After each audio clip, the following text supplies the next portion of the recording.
Bonjour et bienvenue dans le Powerful African Women podcast. Le podcast qui va vous permettre de mettre en valeur la part qui sommeille en vous. Je m'appelle Aïssatou. Et je m'appelle Sarah. Et bienvenue dans un nouvel épisode de nos séries PAO, notre nouveau format. Yes, bienvenue et on espère que vous appréciez le nouveau format. Oui, et puis surtout, maintenant, nos épisodes sont filmés. Donc, nous vous invitons à voir cet épisode si vous le souhaitez via notre chaîne YouTube.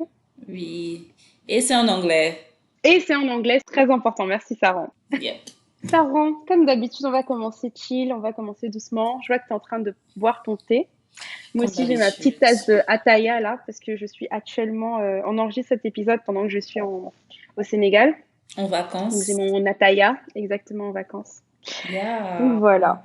J'espère que ça se passe bien là-bas et que tu enjoy le soleil. J'ai vu tes nouvelles tresses, elles sont magnifiques. Et je suis jalouse. Merci. Et toi, ça va? Bien, moi, ça va, hein. Tu sais, boulot comme d'habitude. Bon, si vous voulez en savoir plus, hein, il va falloir écouter mon épisode, en fait. Donc, je peux pas t'en dire plus. Mais sinon, ça va, c'est relax comme d'habitude, tu vois. Juste le quotidien. Ok, bah écoute, moi là, pour cet épisode, tu vois, vu qu'en plus je suis au Sénégal et tout, je me suis dit, le sujet que vous allez voir, il est totalement en ligne avec ce qui se passe actuellement dans mon, on va dire, dans mon quotidien, dans ce que je vois. Et c'est quelque chose que je voulais échanger et vraiment dont je voulais parler. Et je voulais qu'on en prenne toute conscience, en fait, en tant que PAO et en tant qu'auditeur PAO, c'est un point vraiment important. Donc, je ne spoil pas trop encore le sujet, mais je préviens juste qu'il va être un peu plus politiquement orienté et possiblement, c'est un sujet un peu de controverse. Il est un peu controversial, comme on dit. C'est possible qu'il y ait un petit peu, voilà, de choses à dire dessus. De polémique, basically. Polémique, merci. Maintenant, c'est Sarah qui me trouve les mots en français. On adore. Excusez-moi. Donc, mettons-nous comme d'habitude dans l'épisode. Je vais te poser mes petites questions Fireside Chat, Sarah. Ma première question, c'est à la fin, on va dire, dans quelques années, est-ce que tu te vois vieillir aux États-Unis, enfin aux États-Unis notamment parce que tu es en ce moment, c'est là où tu habites actuellement, ou est-ce que tu t'imagines rentrer et revenir dans un pays d'Afrique qui peut être le Gabon, la Côte d'Ivoire, ou pourquoi pas le Sénégal que tu aimes tant? J'adore le Sénégal. Je suis jamais partie, mais ça a toujours été mon pays de rêve. Je sais pas pourquoi. Non, mais en vrai, mon souhait, c'est de prendre ma retraite en Afrique. Good, ok. Non, même pas prendre ma retraite, tu vois, si j'ai une bonne opportunité professionnelle, ça ne me dérangerait pas. C'est vraiment juste avoir une bonne opportunité, donc avoir une bonne transition vers l'Afrique. Ok. Et ma deuxième question, c'est pour toi, qu'est-ce que tu penses va être le plus difficile si tu décides de rentrer, en fait? Le plus difficile, ce sera forcément, les conditions de vie. Je me sens un peu plus gâtée, en fait, tu vois, avec les conditions qu'on a ici. J'ai Internet sans souci. Tout est un prix, quoi, mais vraiment, les conditions sont réunies, l'électricité sans souci, l'eau, même chose. Donc, il y a un confort, en fait, que je pense qu'en Afrique, ce sera un peu plus difficile. Mais comme je dis, tout ça dépend des conditions dans lesquelles tu t'en vas, en fait. Mais, mon plus grand challenge, ce sera les moustiques. Ça, franchement, c'est vrai. Ça dépend dans toutes les conditions, ils seront là-bas, donc les moustiques. Très bon. Ok. Et ma dernière question, c'est, on a toujours un luxe, quelque chose qu'on prend un petit peu de ce monde occidental, et ce luxe justement dont tu pourrais pas vivre sans. Est-ce qu'il y a un luxe qui te faut absolument et qui est vraiment présent que dans le monde occidental et qui te manquerait ou en tout cas qu'il faudrait absolument que tu ramènes si tu décides de rentrer? Un luxe. Ouais. Mais je pense que c'est toujours la même chose, électricité à gogo. Yeah, en Afrique, il y a du progrès à faire à ce domaine. Donc, c'est vraiment électricité à gogo et l'eau, la même chose, quoi. Mais à part ça, franchement, bof, l'Afrique me convient telle qu'elle est, quoi. Aïe, on aime, ok. Une autre chose, peut-être, la sécurité, tu vois, en fonction, je veux dire que les crimes ici sont un peu différents. La sécurité aux États-Unis, c'est plus par rapport peut-être à la race ou les violences, tu vois, entre gangs et tout. Mais en général, il y a toujours plus une sécurité Là, tu te sens plus en sécurité par rapport à en Ouais. Afrique. Et je suis désolée si ça l'air un peu shallow, tu vois, ou bien un peu Ouais. gâté, mais c'est juste ma propre Ouais. opinion. Sur le droit, et justement, donc, je pense qu'avec ces questions, tu devines un petit peu le thème de l'épisode, mais je ne vais pas Mhm. encore spoiler le sujet. Je préviens tout de suite, je risque d'utiliser des mots forts, mais sachez que l'idée de l'épisode est beaucoup plus simple que ça. Donc, je vais parler de colonialisme, en fait. Donc, le colonialisme qui a pris place, en tout cas en Afrique, à la moitié du 19e siècle, jusqu'à officiellement prendre fin à la moitié du 20e siècle, mais je dis bien officiellement entre guillemets. Et le Mhm. colonialisme peut être défini comme l'exploitation et le pillage, en fait, de ressources africaines qui ont eu de très forts impacts et de très fortes influences sur la construction même de nos sociétés africaines. Je ne vais pas parler de colonialisme, j'embraye donc sur mon deuxième sujet, le néocolonialisme, qui est, on va dire, quelque chose qui découle un petit peu de ce colonialisme et qui peut être défini, donc là je suis allée chercher une vraie définition du dictionnaire Oxford. En gros, on peut dire que le néocolonialisme peut être défini comme l'utilisation de pression ou de contrôle ou d'influence sur d'autres pays en termes d'économie, de politique ou de culture ou d'autres formes, et tout particulièrement envers d'anciens pays qui étaient dépendants. Et en fait, pour moi, hein, je vais définir encore plus simplement, pour moi, ce que j'appelle un néocolon, entre guillemets, c'est la plupart du Mhm. temps, c'est un blanc, je dirais même un homme blanc, qui vient en Afrique et qui pense qu'en fait tout lui est dû, que tout lui appartient et qu'il a des droits supérieurs en fait. Donc notamment, on peut le voir sur la façon dont il va traiter les personnes qui habitent là, donc les habitants, les locaux. Ça peut être la façon dont il va traiter ses domestiques et ça peut aller encore plus loin envers ceux qui prennent entre guillemets une prostituée locale et Mhm. qui se permettent de la traiter comme ils veulent juste parce que bah ils se sentent supérieurs. Yeah, je vois. Mais et là, c'est quand même le troisième point. Je ne vais toujours pas parler de ça, en fait. J'ai envie de parler de nous. Et en fait, le titre de l'épisode, c'est un peu, je veux dire que nous, et je vais définir le nous devons faire attention à ne pas devenir les prochains néocolons. Donc c'est très fort, certains peuvent se sentir insultés, mais franchement, restez à écouter parce que vous allez comprendre mon point, en fait. Donc mon point, c'est vraiment, premièrement, ce que j'appelle nous, c'est qui? Parce que ça aussi, il faut le dire. Ce que j'appelle nous, c'est les gens de la diaspora. Donc ça peut être ceux qui ont toujours grandi à l'étranger, qui sont nés à Mhm. l'étranger. Ça peut être ceux qui sont nés ici, donc en Afrique, et qui sont partis ensuite à l'étranger. Ça peut même être ceux qui ont toujours vécu en Afrique, mais dans des conditions qui ne sont pas les conditions dans lesquelles vivent 90% de la population. La vérité, c'est 90% de la population, elle est plutôt pauvre. Elle n'a pas un chauffeur, elle n'a pas une chambre avec la bonne qui vient te faire le lit, le ménage tous les jours, tu vois. Ça, c'est une Yeah. réalité qui concerne même pas 10% de la population. Donc, si toi, tu as fait les lycées français, les lycées américains, les lycées anglais, British School, etc., là, il y a moyen que tu sois dans ce que j'appelle le nous. Très Ah! probablement. Waouh. Ok, moi, j'ai pas fait de lycée français, j'ai fait un lycée local, donc je me sens vraiment pas concernée. Tu avais une voiture avec chauffeur. Mon papa était mon chauffeur, donc pareillement, non. Ok, ok, J'ai ok. grandi très modestement. Really, I'm a modest girl. Ok, mais maintenant tu fais partie de la diaspora, donc welcome into the West. Donc bon, So, c'était des mots durs, mais voilà. Donc, mon idée principale, c'est de dire que, en tant que donc nous, ce que je viens de définir comme le nous devons faire très attention lorsque nous venons, donc lorsque nous rentrons entre guillemets sur le continent ou que nous vivons même finalement sur le continent, à ne pas imposer une façon de vivre en fait à l'occidental aux populations locales. Donc ça peut être la façon dont on travaille ou dont on attend que le travail soit fait, ça peut être la façon dont on pense, la façon dont on agit, et qui peut en fait témoigner d'une certaine arrogance qu'on peut avoir sur les populations qui sont finalement 90%. Si 90% des populations vivent d'une certaine façon et que toi tu viens, que tu vas imposer quelque chose, c'est que concrètement tu es l'étranger en fait finalement.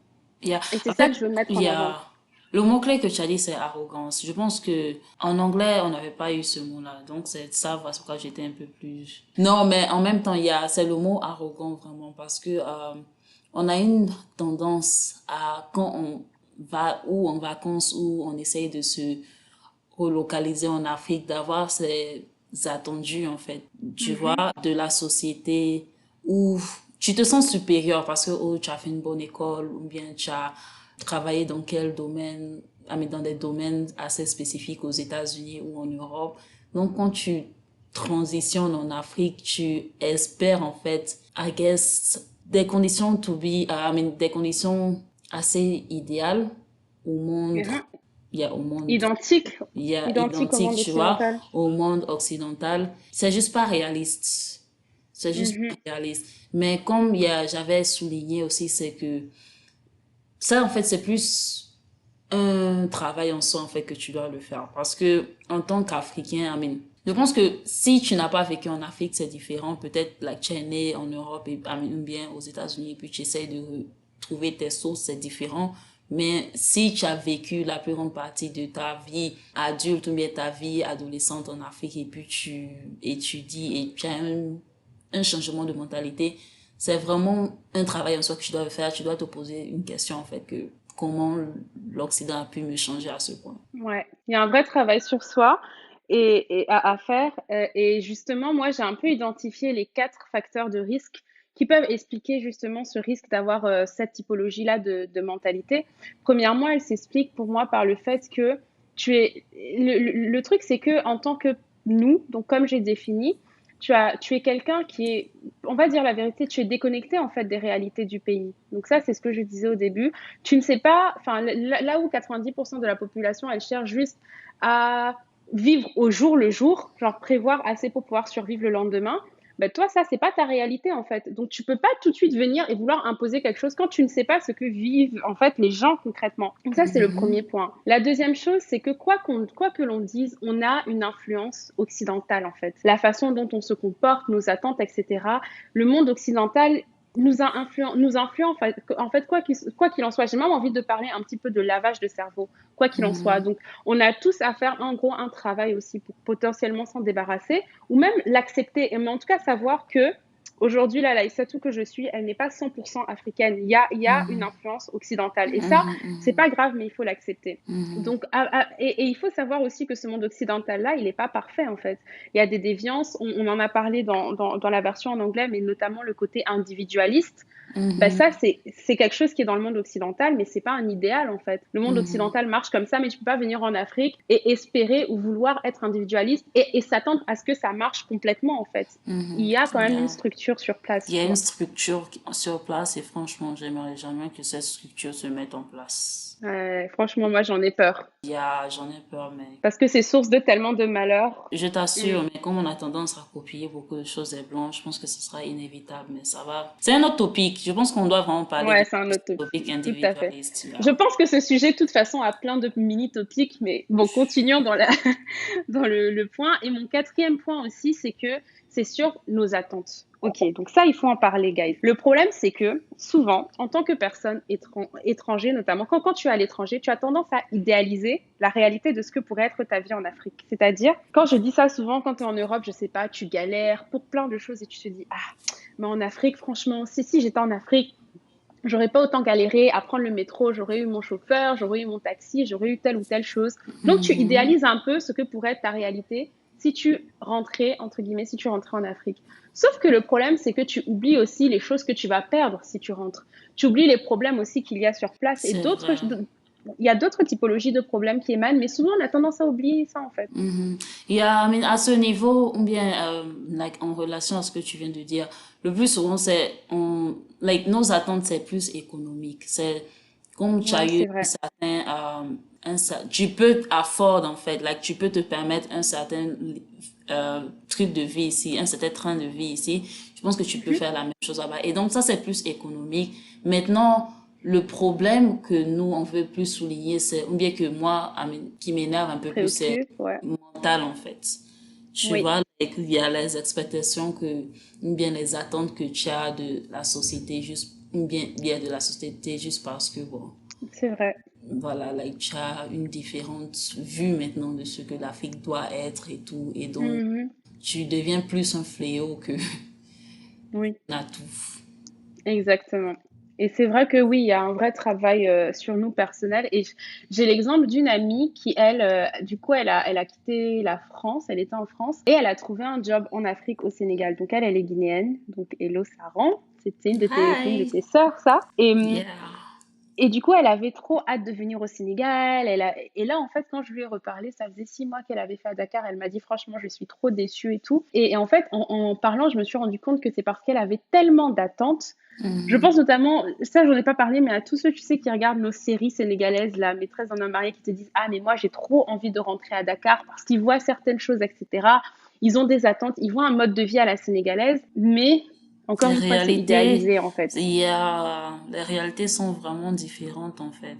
C'est ça. Et il faut pas venir en fait blindsided. Faut pas venir aveugle en fait et ignorant de ces réalités. Et c'est ça vraiment mon point. Et je veux rajouter même un dernier point pour une sous-couche de la population que j'appelle les nous. Donc là, c'est vraiment moi là, les Et gens foncés. allez-vous? Les vous, non, les vous, peut-être même toi un peu, tu vois, mais je trouve que quand tu grandis ici, les parents quand même, tu te rends pas compte, mais ils font beaucoup de choses qui nous protègent de ne pas voir certaines choses qui ne fonctionnent pas dans la société. Et Yeah, quand toi, tu dois revenir tout seul, il y a tellement de choses yeah. en fait que tu te retrouves à gérer. Je dois dire que pour ça, franchement, shout out à nos parents Yeah, parce à nos que parents, non, ça c'est vrai. c'est ça. C'est vrai, yeah. Parce que moi, je me rappelle, mais quand eu à retravailler en Afrique pendant un certain nombre de mois et tout, like mon premier avis, ou bien mon premier conseil que j'ai reçu de mon père, en fait, c'était de faire attention, les réalités sont pas pareilles et tout, tu vois, like. Et Mhm. lui, il les a vécues. Moi, j'ai jamais vécu. Tout ce que je faisais, c'est aller à l'école, tu vois. Et je me suis rendu compte que c'est vraiment différent. Like, tu te retrouves dans un monde, tu penses le connaître, mais tu te rends compte que tu ne connais absolument rien. Et donc, c'est vraiment un nouveau challenge, en fait. Et c'est maintenant à toi d'essayer de prendre ce challenge plus que de te montrer que tu es meilleur que tout le monde, en fait. Exactement. Et en fait, là, c'est exactement le point que je voulais, le problème que je voulais s'élever, c'est ça. C'est ne pas penser que tu es meilleur que les autres ou que du coup, toi, ta façon de penser, vu qu'elle est mieux, faut que tu l'imposes aux autres, en fait. Et c'est ça, Mhm. en fait. Mon épisode, c'est ça. Les gars, faites attention à pas tomber, en fait, dans cette spirale hyper dangereuse, à la fois pour vous, parce que du coup, vous allez être exclus, mais également Mhm. pour les gens, en fait Yep. qui vont devoir vous subir. Du coup, c'est en constatant ce problème que j'ai pensé à quelques solutions qui peuvent nous éviter, entre guillemets, de rentrer dans ces problématiques. Donc, j'ai noté 3 points. Le premier point, j'ai envie de vous dire un truc qui peut vous aider à pas sombrer, entre guillemets, dans cette idée-là de néocolonialisme, même si je sais que le Mhm. no est fort, en fait. Le premier point pour moi, c'est premièrement, tu arrives quelque part, tu observes et tu écoutes. Ne commence pas tout de suite à juger, à dire c'est pas bon, faut faire ceci, cela, Mhm. parce que tous les comportements en fait ne sont qu'une émanation de construction sociale. Donc un comportement se fait dans un cadre social. Et si tu n'as pas complètement analysé la situation au point de comprendre ce cadre social-là, tu peux pas te permettre de venir dire ok, il faut que ça change. C'est Donc ça, vrai. c'est le premier volet. Mon deuxième volet, c'est il est plus important de chercher à accompagner que de chercher à imposer. C'est-à-dire, une fois que tu as observé, que tu as compris et que maintenant tu aimerais faire changer les choses. On va prendre un exemple très simple, mais on connaît on connaît l'Afrique comme étant le continent des retardataires. C'est-à-dire que si tu donnes un Hmm. rendez-vous à quelqu'un à 3 heures là, Yeah. ça rend Si tu toi-même on as sait. besoin de lui à 3 heures, dis que tu as besoin de lui à midi. Comme ça, il va prendre son temps. Voilà. Voilà. Et ça, c'est pas normal. Enfin, c'est quelque chose qu'on pourrait penser universellement, c'est pas normal. En soi, ça fonctionne ici dans une certaine cohérence, mais avec les échanges du monde, ça pourra plus marcher à un certain point. Donc, c'est quelque chose que on pense juger correct de vouloir changer, en fait. Maintenant que tu aimerais faire changer ça, que les gens soient plus à l'heure, bah, la nouvelle étape pour moi, c'est essaye de l'expliquer, essaye de faire comprendre le pourquoi, essaye de voir comment tu peux l'intégrer en fait dans cette construction sociale dans laquelle tu cherches à venir. Donc ça peut être, Mhm. par exemple, expliquer à la personne que, par exemple, la personne avec qui tu travailles, ton employé, etc., que bah, si on commence vraiment la réunion à 15 heures au lieu de la commencer à 17 heures parce que le gars arrive finalement à 17 heures, on peut accomplir plus de choses et accroître le chiffre d'affaires. Enfin, je sais que ça paraît bête dit comme ça, ce n'est qu'un exemple très bête, peut-être très simpliste potentiellement, mais c'est vraiment ça, c'est expliquer des petites choses. Et je vais prendre d'ailleurs l'exemple d'un sujet qui me tient particulièrement à cœur en tant que Sénégalaise, mais je vais parler de la nonchalance sénégalaise. C'est-à-dire que souvent, en fait, dans le secteur des services, donc je vais prendre par exemple le secteur des restaurants, les femmes, très particulièrement les femmes, peuvent être nonchalantes. C'est-à-dire la façon dont elles vont marcher, tu sens limite qu'elles n'ont pas envie d'être là, la façon dont elles vont prendre ta commande, tu sens qu'elles n'ont vraiment pas envie d'être là, en fait. Et tu te dis, mais Yeah. cette attitude, et je pense que c'est pas qu'au Sénégal d'ailleurs, ça peut être assez présent dans la C'est un sous-région. peu- oui. I mean, moi, j'ai eu mon expérience personnelle quand j'étais partie. Les Nigérianes, en tout cas, elles étaient super sympas. Ces femmes-là sont très polies. Mais, quand je suis partie au Gabon, je suis désolée, mais mes amis gabonais, mais franchement, les filles là, parfois, elles abusent, quoi. Et j'ai l'impression qu'elles ont toujours des problèmes juste avec nous, les femmes. Avec les hommes, elles sont faites toujours aux petits soins. Mais nous, les femmes, Ouais. on est nos rivales. Donc, faites un meilleur boulot à ce point, s'il vous plaît. C'est ça. Puis on Et les ça, pousse. toi, du coup, Yeah. si tu arrives et que tu veux monter, si tu veux faire ton restaurant ici, c'est quelque chose qu'il faut faire comprendre, en fait. Parce que si tu l'imposes juste, ben, en fait, la personne, elle va peut-être déjà pas adhérer tout de suite. Et puis, surtout, elle va pas comprendre pourquoi son comportement est problématique, potentiellement, tu vois. Donc, on va se mettre d'accord. Et le fait qu'il y ait cette nonchalance-là, c'est pas professionnel et ça peut faire que le client derrière est mécontent. Donc, ça peut faire une perte de chiffre d'affaires. Donc, ça, tu expliques. Et puis, même un truc tout bête, ça peut être de la filmer, en fait, de lui montrer à quoi elle ressemble quand elle est en train de prendre la commande. Et il y a une sorte de travail, entre guillemets, de prise de conscience. Et c'est ça que je veux expliquer, en fait, quand je dis accompagner, c'est ça. Faire comprendre si tu le souhaites, si tu souhaites faire changer les choses, il faut faire comprendre à la personne. Faut pas lui imposer, faut pas la forcer, parce que du coup, elle le fera soit avec une mauvaise volonté, elle le fera mal ou elle ne comprendra même pas, tu vois. Donc c'est ça. Et mon dernier point, et ça revient un petit peu à sum up, tout ça, il est vraiment important de savoir nous aussi adapter notre attitude et notre comportement en fait. Il faut être prête à se dire, en fait, je vais switcher, je vais peut-être apprendre, je vais devoir apprendre à m'adapter, ne pas rester en fait campé sur ses positions et rester hyper rigide, tu vois, et figé. Parce que sinon, ce qui va se passer, c'est que tu vas venir, tu vas dire, ouais, moi, c'est comme ça que je veux que ce soit fait comme ça. Et en fait, les gens derrière, ils vont te rejeter. Tu vas être traité de tout bap. Tu vas être traité de tout. En fait, tu vas être excommunié, en De fait. bounty. De bounty aussi. Enfin, tu vois, toutes ces insultes, en fait, qui expriment juste le fait que, en fait, je fais pas partie de la société parce que t'as pas cherché à nous comprendre, t'as pas cherché à t'adapter, tu as pas cherché à vouloir potentiellement faire changer en faisant comprendre. Tu es venu et tu as dit, je vais imposer, c'est ce qu'on va faire maintenant. Donc voilà, moi c'était un peu les points que je voulais remonter avec comme idée vraiment, premièrement, arrêter d'idéaliser le retour sur le continent. C'est bien, mais c'est pas facile. Donc ça, il faut vraiment s'en rendre compte. Il y a des avantages qu'on gagne, il y a des choses qu'on perd. Donc ça, il faut vraiment en être conscient. Et par contre, quand on choisit de revenir, surtout ne pas chercher à imposer, mais plutôt chercher à s'adapter et à intégrer le groupe. Yeah. À l'améliorer si tu le souhaites, mais voilà. Non, c'est plus Adapte-toi, intègre. se réadapter. Réadapte-toi. Et même si tu veux le changer, tu peux. Mais juste, your mindset. Genre, ta façon de penser doit pas être néocolone. Néocolone. Oh! Néocolone. Wow. Je crois que ça existe. Welcome Je to sais me. pas. Là, j'ai Welcome to inventé my des trucs. world. Voilà, donc c'était mon petit épisode. Voilà, j'espère que je n'ai pas choqué trop de personnes et que, l'idée principale en soi, elle est assez simple, hein, mais j'aime bien utiliser des mots qui choquent un peu. Yeah, j'aime provoquer. Voilà, j'espère que ça vous a plu. N'hésitez pas à commenter, à nous dire ce que vous en pensez. S'il faut dire que vous n'êtes pas du tout d'accord, franchement, n'hésitez pas du tout. Moi, ça m'a fait hyper plaisir de partager ce sujet. J'espère que ça en aussi. Yeah, ça m'a fait hyper plaisir aussi. Et comme d'habitude, entre-temps, n'oubliez pas de faire ressortir la pâle qui sommeille en vous. Yes. Et merci. À la prochaine. Ciao. Bye bye.